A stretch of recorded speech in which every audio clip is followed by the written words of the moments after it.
नमस्कार. कोल्हापूर जिल्हा सहकारी दूध उत्पादक संघ अर्थात गोकुळ या गोकुळच्या विषयात काल मुख्यमंत्री नामदार देवेंद्रजी फडणवीस यांनी घेतलेली भूमिका ही निश्चितपणाने योग्य असल्याची मत हे माझं व्यक्तिगत मत आहे. खरं तर गोकुळच्या निवडणुकीच्या बाबतीत गेल्या 2, 2.5, 3 महिन्यापासून वेगवेगळे तर्कवितर्क लढवले जात आहेत.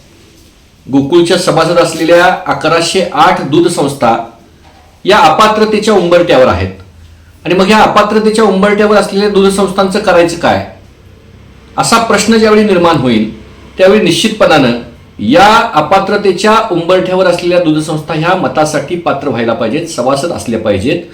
कारण गेली अनेक वर्ष सातत्यानं या दूध संस्था दूध पुरवठा करत आहेत.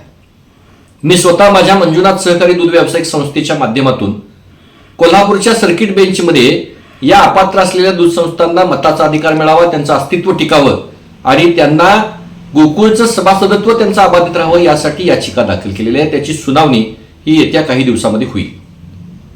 पण या सगळ्या प्रक्रियेमध्ये काल मुख्यमंत्री आदरणीय देवेंद्रजी फडणवीस यांनी या गोकुळच्या बाबत प्रशासक नेमण्याची भूमिका जी घेतलेली आहे ती योग्यच आहे.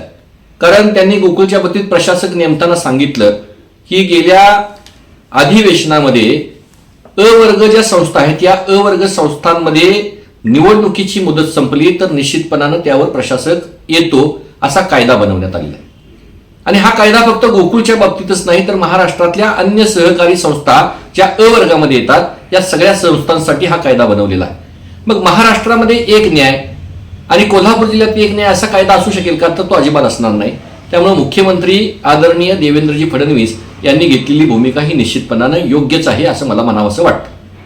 खरं तर गोकुळच्या निवडणुकीच्या माध्यमातून गेल्या अनेक दिवसापासून वेगवेगळ्या नेत्यांच्या मध्ये अस्वस्थता पसरलेली आहे आणि ही अस्वस्थता अनेक नेत्यांच्या वक्तव्यातून आपल्याला पाहायला मिळते. पण याने अस्वस्थ व्हायचं कारण काय? जर गोकुळचा कारभार निश्चितपणानं चोख असेल किंवा या सगळ्या प्रक्रियेमध्ये कायदेशीर बाबी तपासण्याच्या प्रक्रियेमध्ये गोकुळची निवडणूक पुढे जाणार असेल तर या सर्वांनी अस्वस्थ होण्याची काही आवश्यकता नाही. कारण गोकुळच्या अनेक लोकांना निवडणूक झाल्याशिवाय किंवा गोकुळच्या सत्तेत गेल्याशिवाय त्यांचं काही चालणार नाही अशी भूमिका या सर्व मंडळींची असल्याची आपल्याला दिसून येते. त्यामुळं अशा सगळ्या प्रक्रियेमध्ये 1108 दूध संस्था ह्या मतदार यादीत पात्र ठरल्याशिवाय या संस्थांची निवडणूक लागू नये. कारण या 1108 दूध संस्थांमध्ये आम्ही देखील आहोत. या 1108 दूध संस्थांची बाजू घेऊन आम्ही कोर्टामध्ये भांडत आहोत आणि या सगळ्या प्रक्रियेमध्ये या 1108 दूध संस्थांचा निकाल ज्यावेळी लागेल त्यांना मताचा अधिकार ज्यावेळी प्राप्त होईल त्याच वेळी या संघाची निवडणूक लागली पाहिजे असं माझं ठाम मत आहे. खरं तर अशा सगळ्या प्रक्रियेमध्ये गोकुळवर मोर्चे काढणारे अनेक कार्यकर्ते गोकुळच्या सहाय्यक निबंधकांना म्हणतात की या सगळ्या प्रक्रियेमध्ये राजकीय वास येतो. तुम्हाला ज्यांनी आणलंय त्यांच्या घरात तुम्ही धुणी भांडी करा. पण मला अशा विचारणाऱ्या सर्व नेतृत्वाला किंवा अशा विचारणाऱ्या सर्व कार्यकर्त्यांना माझा एक प्रश्न आहे की अशा सगळ्या प्रक्रियेमध्ये ज्यावेळी प्रदीप मालगावे हे सहाय्यक निबंधक होते आणि त्यांची मुदत संपली नसतानाही त्यांची बदली करण्यात आली त्यावेळी त्याला कसला वास होता?